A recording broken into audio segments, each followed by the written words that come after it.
Thanks for tuning in once again to more Thoroughbred horse racing action on Proline TV. I'm your host, Greg DePalma. Joining me once again from the Ragozin sheets, Mr. Jon Hardoon. How's it going, John? Good, Greg. How are you?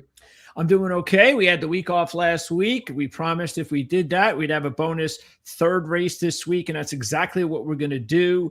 The fourth race that we talked about actually wasn't going to be on this week at all. That's going to be next week, so that's good. That means we won't have to worry about that because that means we would have had to eliminate one of the prep races, but there was a schedule error in one of the sites that I used. And so on next week's show, we are going to be able to talk about a couple of Derby prep races, including the San Felipe at Santa Anita, the Tampa Bay Derby.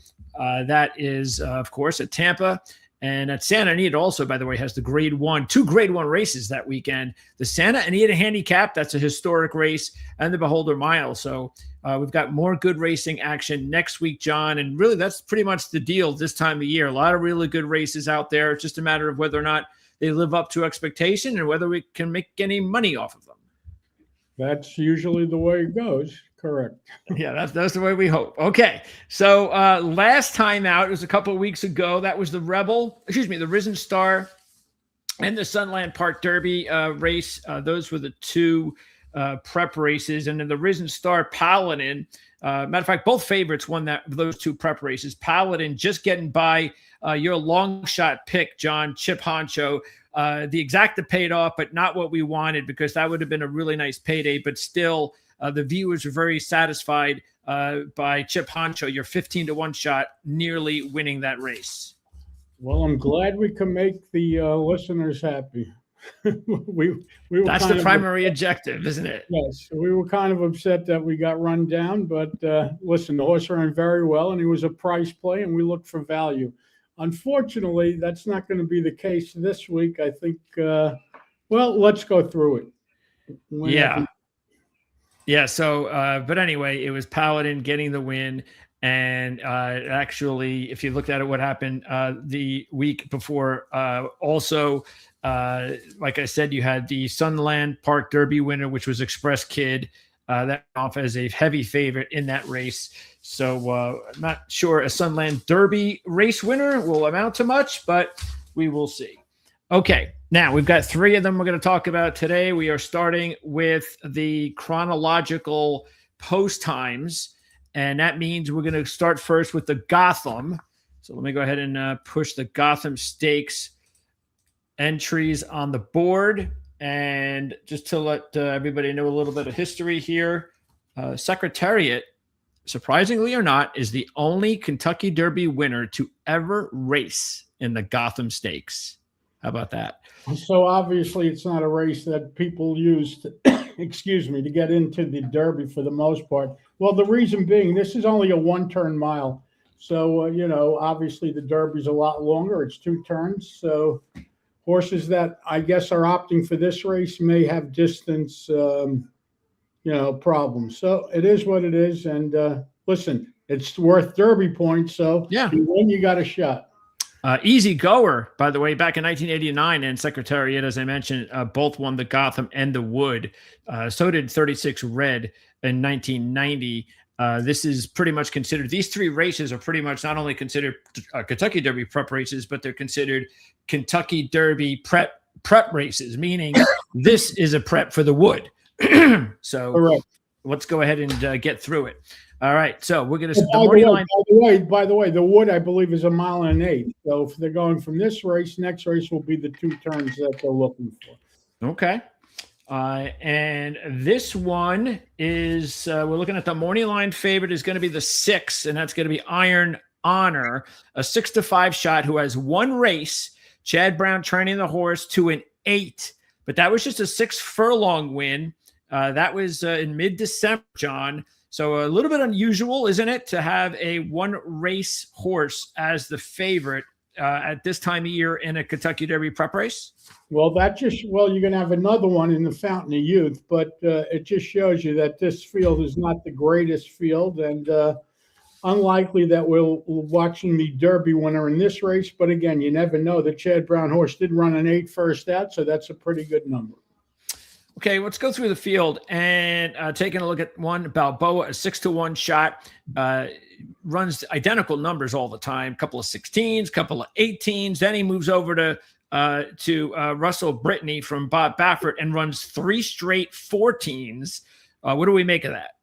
Well, that's not good. I mean, it's kind of a flat line. You know, when Baffert sends horses to Brittany Russell, usually they're not the best horses he has. But listen, this horse, he's been in 3 straight, actually 5 straight stake races. So you don't know how good he is, but at this point, he's just not fast enough. Okay. Next up. Oh, wait, I grabbed the wrong one. Next up is going to be the number 2, Hammond, a 5-1 shot. It looks like he's ready to bounce off of a very impressive 11 at Gulfstream Park. That was his last race. Matter of fact, this is the first time he's out at Gulfstream Park. His first 4 races was there. He ran a 23-21-19 last year, then runs an 11 in that race last time out, John. And it's definitely going to be going a little bit further for the first time. But the major deal is, will he bounce in this race at 5-1? Well, he certainly looks like it. He didn't even win with the 11, so that's unusual. But he ran the best race of his life. He got a lot of credit for being extremely wide that day. You know, it's Safi Joseph, so obviously you have to respect him. And he did run an 11 last time out, but he's a lot more likely to react off of the 11 than repeat or make a forward move. Next is Crown the Buckeye, a 4-1 shot. Now, Crown the Buckeye ran a 10 in October last year. Where was that? Mahoney Valley. I'm assuming that's a minor league track. It's a very minor league track, and it's in Ohio. Okay, well, that was a 10, and the question is, was that an anomaly? Because since then, he's run a 14 and a 17.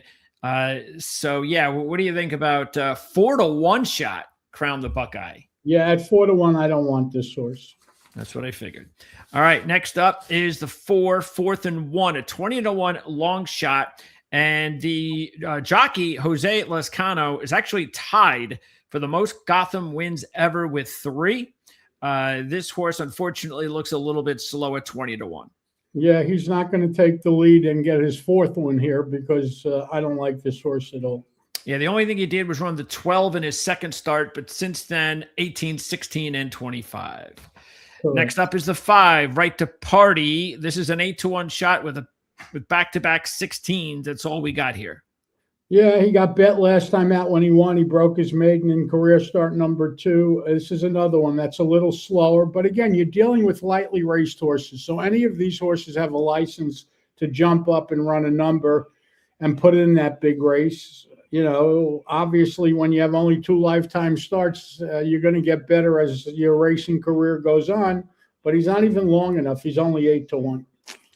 Okay, here's the favorite, Iron Honor. And in a field like this, after you run an 8 and you have Chad Brown as the trainer, it's probably going to be hard to beat.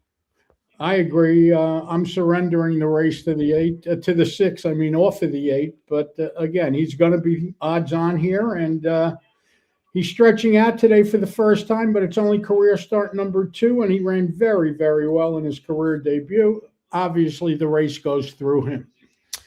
Well, let's see if there's a way to match him with a long shot, because we have a few of them to round out here. We've got the 7, Exhibition Only, another horse that is coming off a all-time, a top for him. He ran a 12 in the race at Aqueduct at 1 mile. And that was a wire-to-wire win. Unfortunately, I guess it's on Lasix, and it only was a few weeks ago.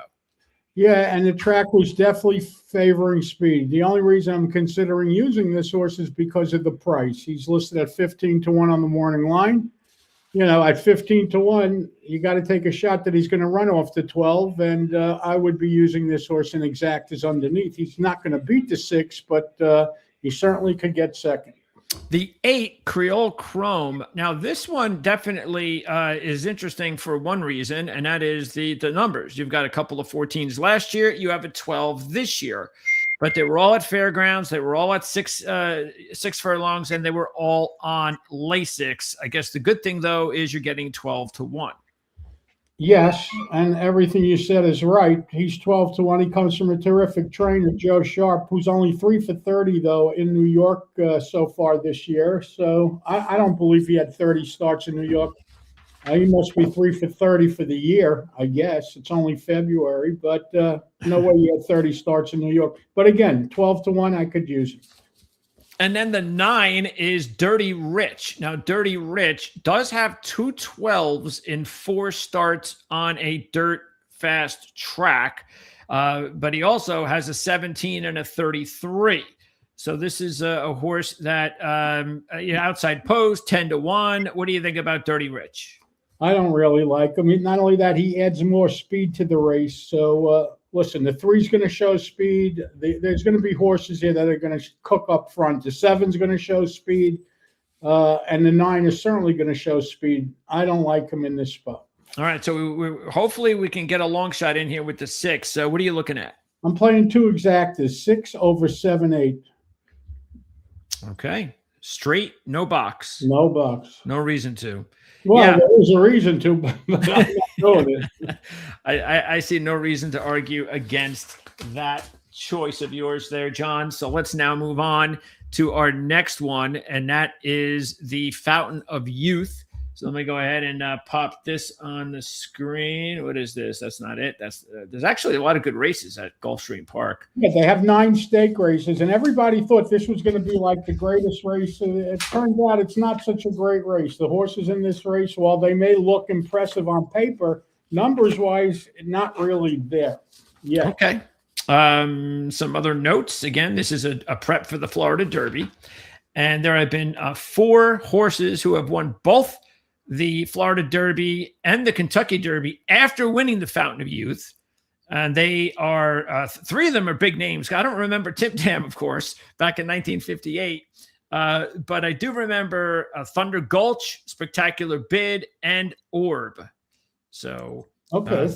Those are the others. And Kawaya King, by the way, won both the Fountain of Youth and the Kentucky Derby back in 1966. So let's go here with the morning line favorite being Commandment. And I guess this might be a good thing because this is a 2-1 favorite, John. It doesn't look spectacularly better than some of these other horses. So no value on the 4. We're going to get to him, but maybe that'll help us here. Well, he has something going for him. First of all, he's trained by Brad Cox. Second of all, he's never done anything wrong. Third of all, he won last time out at Gulfstream Park. So those are all pluses. The minus is that he's not faster than other horses in the race. So, that's his problem. But he did win his last race easily. Ortiz is riding again. So if you wanted to play him, I could see it, but I wouldn't, I would use him with whatever horse I decide to keep, but I'm not playing him. Okay. No value. Okay. Let's go through the field here, starting with the 1, Jackson Hole, an 8-1 shot. Pletcher and Velazquez. But yeah, this is it just shows you, even though he's won both races, 15 and a 14 off of Lasix, the last race, which is when he ran his 14, just doesn't look. I don't see anything here for 8-1. But what do you think? Well, he's 2 for 2. That's what he's got going for him. Unfortunately, he didn't run that fast in either one of the races. He was bet down to the 4-5 favorite in both of his first 2 races. But all that being said, he would have to run a lot faster on Saturday. But he does have the rail at 1 1/16, which is certainly a plus. Yeah, and as we're going to see, there are horses in this field with better numbers than Jackson Hole. One of them is not Rocky's Balboa. Actually, Rocky's Balboa does have better numbers than Jackson Hole at 20-1. If you look at it in his 5 races, 2 of them, he has an 11 and a 13. He's won his last 2 races. The last one, which was in January, was at Gulfstream. It was off of Lasix. And you are getting a big number at 20-1 for a horse that's won both of his races at Gulfstream Park. So what about Rocky's Balboa as a long shot? Well, the 13 that he ran last time out, he was on Lasix for the first time. It may have been a Lasix pop. I don't particularly like him. He's another speed horse in a race that I think has a lot of speed in it. Next up is Talkin'. And boy, Joel Rosario, 0-4 at Gulfstream Park so far. He's 15-1 here in this one. This horse a little bit, well, look, he ran a couple of 13s, which is nice to start off, but then I don't know what happened to him in the last race. Well, it was 2 turns for the first time. His first 2 races were both around 1 turn, but he just ran horrible last time out. Sometimes you have to draw a line through a race. That was in the Remsen last time out. He got beat by Paladin, and he also got beat by Napoleon Solo 2 starts back. And Napoleon Solo, as you will find out, is in this race. But, if you could find an excuse for the 22, I didn't see it. But it is possible that he will. Well, he's certainly going to make a forward move off of the 22. I don't think he's the right horse here. Yeah, this is not a great handicapping race because there's so many possibilities here. And there's just any of these horses could just go out and have a good day. Well, when you deal with lightly raced horses, we say it all the time. Everybody has a license to get better. So. Yep. All right. So, yeah, any of those first 3 horses have a shot. Next up is the morning line favorite that we talked about, Commandment. So, by the way, if you didn't even look at the odds, do you think this is the horse to beat? No, I don't think he's the horse to beat, but I know that he's training very, very well. The barn seems to like him a lot. But again, he's 2-1. I don't need to make a case for a 2-1 shot. Okay. Well, now let's go with the 8-1 shot, Bravaro, who the line is really nice. He's got a couple of 13s last year, both wins. He starts off this year at Gulfstream Park, first trip to Gulfstream Park at this distance in the Holy Bull, loses but finishes second. So there's a good thing is that that's his best number, which is an 11, and it happened at Gulfstream. I guess the only negative is he lost the race. But you are getting 8-1 with Gaffaleone and Safi Joseph. This is Safi Joseph's 1 of 3 in the field. For regular listeners of our podcast or whatever you want to call it, we gave this horse out last time, nearly beat him, the Todd Pletcher horse in career start number 2. This horse ran well. He had a perfect trip that day. If you remember, he was behind the speed, but speed was good that day. I give this horse a shot to pair up 11s, possibly make a forward move at 8-1. He's a must use for me. Yeah, from the horses we just spoke about, he's got the best numbers. Has the best number so far with an 11. So next up is the 6, 9-2 shot Chief Wallaby, Mott trained horse, another horse just like the one we talked about in the Gotham that ran 1 race, and that was an 8. That was at Gulfstream, but that one was also on Lasix. He comes off Lasix for his second trip. What do you think about Chief Wallaby? This is going to be my top selection. The barn is extremely high on this horse. The fact that, Mott, we saw him all year last year with Sovereignty, how he took his time, he was patient. The fact that he's taking this horse out of a maiden special weight win and throwing him in against the Wolves means to me that he knows what he has here, and this has the possibility of being a real nice horse. It's not like he's the favorite. He's 9-2. A 9-2, nobody else in the race has an 8. This is my top pick in the race. Okay, now comes Napoleon Solo. You mentioned at 7-2, and this horse ran a 13 in his first, breaking his maiden right away. Comes right back in a Grade 1 race at Aqueduct last October and runs a 9.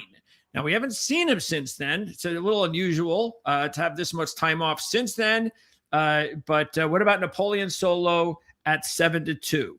Well, we all know the trainer. It's Chad Summers. So this horse ran a 9 as a 2-year-old, which is obviously a very good number. The track that day was playing towards speed, so it may be a little bias-aided. The problem I have with this horse is where has he been? I know Chad. I know what he does. And the fact that he gave this horse time off, obviously he must have gotten hurt, something. He had some sort of setback. They passed the Breeders' Cup saying that they thought he was going to bounce, so they didn't want to bring him back so soon. I don't know. It sounds like, who knows? It's a trainer talk. If he's ready to run, he ran a 9 as a 2-year-old, so obviously he has the potential to run anything. I'm not so sure he's ready to go 2 turns, at this. Maybe he could win, but I don't think he's going to run. It's just my own feeling, and I could be 100% wrong. And this obviously could be a real nice horse. He ran the 9 in October, and that's a fast number for a 2-year-old. Let's see if he could do it off of the layoff. Yeah. Again, another possibility here, but this one a little bit stronger with the 9. Okay. The 8 is a little slow. The 8 is a lot slow, but he is also 30-1, but correct. He is a slow horse. The 10, the third of 3 for Safi Joseph, is a 5-1 shot. Flavian Pratt on board, 3 for 3. 2 of those wins at Gulfstream. And what happens when you see a horse like this with his first 3 starts are all single digits, which is fantastic, but they're all 9s, yet they're all wins. Yeah, and he is getting Flavian Pratt, I believe, for the first time. So you got to give him some credit for that. That's certainly a good sign. Yes. You know, listen, it's Safi Joseph who just won the other, the Pegasus. You remember with whatever his name is. He does nothing but win races. He's a speed horse, though, and he's stretching out for the first time to 1 mile and a 16th. I'm going to use him. And then the 11 is a long shot that has been getting better, but is probably needing another race. Yeah, he's slow. He is 50-1 if you're looking for a big price horse, but I don't think he's good enough. I like the 6 here. I'm going to use a 6 over the 4, 5, and 10. That's Chief Wallaby over Commandment, Bravaro, and Solitude Dude. 6 over 4, 5, and 10. 6 over 4, 5, and 10. Okay. I will do the 10, and I'm going to do the 10 over the 2, the 5, and the, I'm going to do the 2, 5, and the 6. 10 over 2, 5, and 6. 10 over 2, 5, 6. You are going to do 6 over 4, 5, and 10. And heck, I'll throw a few bucks on Chad's horse just for luck. Okay, so now we'll go to the Rebel. He's 7-2. It's not like he's I don't think he'll be 7-2. I don't think he will. I got a feeling he'll be a little bit better. Okay, maybe. Okay, let's now wrap it up with the race which really looks like the best race, the Rebel, and this one is going to go off at. Let me see here something. Okay. This one is going to go off at about 6:23 on Saturday. Another mile and a 16th race. No. This race is on Sunday. Yes, this race on Sunday at 6:23. Correct. So the 2 races on Saturday, by the way, that we just did, will go off at 5:18 and 6:11. So lucky that we were able to get the odds and the sheet numbers in time for the Sunday Rebel Stakes race. As we talked about a couple of weeks ago, it's nice that there were Sunday race, good races on Sunday now, and we have one. Okay. Yeah. So the morning line favorite here is Blackout Time, an 8-5 shot. Let's go through the field. And by the way, just quickly, for more statistics here, 14 horses have won both the Rebel and the Arkansas Derby. That's the next prep race. 14 of them. The last was Omaha Beach in 2019. And you've also had horses that have won all 3 races. The Rebel, the Arkansas Derby, and the Kentucky Derby, including Sonny's Halo, Smarty Jones, and American Pharaoh did not win the Arkansas, didn't race in that one, but he won the Rebel and, of course, the Triple Crown. So a lot of good winners in this one, and this is probably the best of the 3. Wouldn't you agree this weekend, John? Yes, I do. All right, so Bavaro is the top horse here with Safi Joseph once again. Getting a horse this weekend in a big race. 2 13s last year, then runs second in the Holy Bull with an 11. Who are we talking about? Bavaro. But Bavaro's not running because he's running Saturday in the Fountain of Youth. So you can. I was wondering why I thought I saw him in another race. Okay. I was like, why am I seeing Bavaro in 2 different ones? All right. So he's definitely running in the Fountain of Youth, though. Yes, he's he's stable there. He's doing the right thing. He's staying home. So okay, all right. So that means we go with the next horse here, which is Litmus Test. Are these numbers different now? What do you mean? They're all the same. Like this is the 2. Yeah. So there's no 1. One's a late scratch. One's out. All right. So the number 2 is Litmus Test. Baffert. He's got 8 wins, all-time winner as far as a trainer in the Rebel Stakes. Pratt on board, a 3-2 shot. He's done nothing wrong, John. He's run from an 8 to a 12 in his 5 races. Litmus Test is going to be my top selection. That does very well when he ships to Oaklawn. He has that 8, and I think he's going to run it, and he has the advantage of breaking from the inside. The problem you're going to see when we go through this race is that, I'm sorry, excuse me, is that you have this horse, and then you have about 4 or 5 horses that can run between an 11 and 12. That's why I am not even going to play exactas here. I'm just going to bet this horse to win. Pratt, by the way, ends up in Oakland on Sunday. Wow. Okay. The 3 is Class President. You got Pletcher and Velasquez coming up. 2 13s to start Class President's career. Yeah, so I give the horse a pass. By the way, you know, we always talk about Oakland, how it's important to have a race or a work over the track.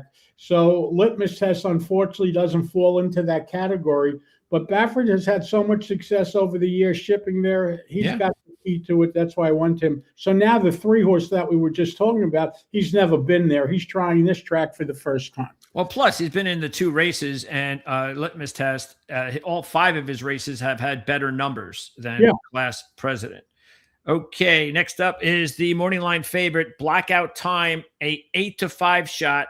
McPeak has got a couple of horses here, 4 and 5.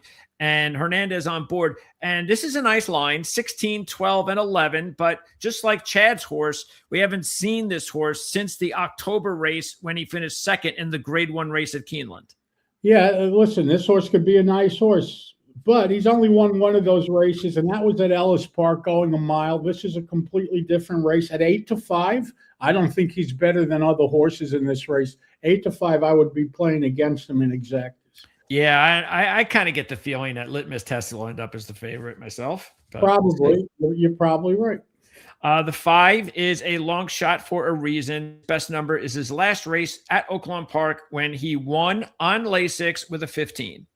Yeah, well, he has the advantage. This is the other Kenny McPeak horse in the race. He's got a couple in. The trainer, Marcassi, has a couple of horses in. And you're going to see Steve Asmussen has a couple of horses in. So you have 3 trainers with 2 horses. I don't like this horse here. He is a long shot with the 2 wins at Oaklawn. So there's that. All right, next. He's coming off of Lasix, by the way. Yep. Now, what happened to Strategic Risk in the last race? This is a 12-1 shot. Cassie's got a couple of horses here back-to-back. Castellano will ride here, because he really came in with a nice line, including back-to-back 11s. He won at Oaklawn Park previously, then goes into that Southwest race, and I don't know what happened. He bounced. He bounced off the 11. That's what happened. Now he could certainly move forward. If you're playing exactas, this horse is a must-use at 12-1. Even though he had the 11 in November previously? Yeah. Listen, he went from November till January, and then that was like, 6 weeks or whatever it was. Then last time out, he came back in less than a month. So that's why he bounced. And listen, he's 12-1. If he was the favorite, I could play him to continue going backwards. But, when you get a 12-1 shot, you're allowed to make excuses for bad race. Absolutely. And I'm pretty sure I took this horse, so that's why I was asking, because now he's 12-1. So it was a lot better than he was back then when he was 3-1. Yeah. Silent Tactic is next. Another. By the way, the Cassie horse, the 7 beat the 6 last time out. They were both Cassie horses, and this one beat that one. So one horse moved forward and one horse moved backwards. Now the question is, on Sunday, the 6 is more likely to move forward, and this horse is more likely to go backwards. I'm just saying, and you're getting 3 times the price with the 6. Well, the good news is that the 7 is in his 2 races at Oaklawn Park. He's run a 13 and an 11. He won the race last time out. So, what's really good about him is his first 2 races of his life were on synthetic. His last 2 races at Oakland was his first 2 dirt races. Not only that, he came off of Lasix 2 starts back, and he moved forward in both of them. Yep. So, that's why this became a hard race. After Litmus Test, who I think is a little faster than the rest of them, you got a lot of horses that are pretty close to each other. The 6, the 7, you're going to see the 8, the 10, but let's keep going. Yeah, and this is a closer, so he's going to need some speed. Let's now go to the 8, Rancho Santa Fe. And the problem with Rancho Santa Fe is that he's not very good at Oaklawn. Well, he ran a results-wise. Timeout. He ran a lifetime top last time out at Oakland. Well, he hasn't results-wise done anything wrong. 15-12, and I don't believe he'll be 12-1 either. By the way, I think. Cox and Ortiz Jr. Yeah, I doubt it. Yeah. But anyway, the numbers are good. 15-13, 15-12. Unfortunately, that's not a good. Right. You might get another 15 have to here. Make a forward move off the 12. Yeah. So, but for long shots, not a bad idea. So you don't want to be stuck going, I can't believe I passed on Cox and Ortiz Jr. at 12-1. Right. That's something you don't want to do. All right. The 9 is Time for Music, and there's no way this horse, this horse needs time for a nap. Yeah, it's Asmussen, and he has 0 chance. The 10 is Soldier and Diplomat, a 10-1 shot. Another Ortiz brother in there with Asmussen, as you just mentioned, with the other horse. Anyway, this one's come up an 11 at Oaklawn Park, finished second in that race. And in his last 3 races, he's got 12, 13, and 11. So what about Soldier and Diplomat as a long shot? Why not? He's like other big price horses in the race, and Jose Ortiz is riding. He also Irad's on the other one, and Jose's on this one. So you got the Ortiz brothers in this race. Listen, the problem with him is he's breaking from the 9 post now with the late scratch of the 1 Bravaro. And again, he looks like other horses in the race. That's why I found it hard to play exactas and to give out exactas early, 3 days in advance. So I thought I would make it easy and just go with a win bet on litmus tests. But again, I would use litmus tests if you're playing exactas with price horses underneath. Strategic Risk, Santa Fe, Soldier and Diplomat. Yeah. Well, that's what I'm going to do. So what I'm going to do is since John's got the 2, I'm going to go ahead and of course, Baffert wins, you get him. But what I'll do is, in case he doesn't win, so I'm gonna go with the 7 over the 6, 8, and 10 with the 3 long shots. Strategic Risk. Why not? That's a good Rancho Santa Fe and Soldier and Diplomat.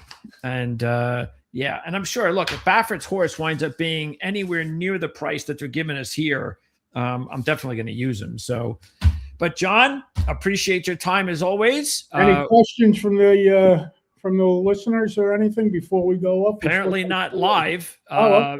But remember, next week we have more racing.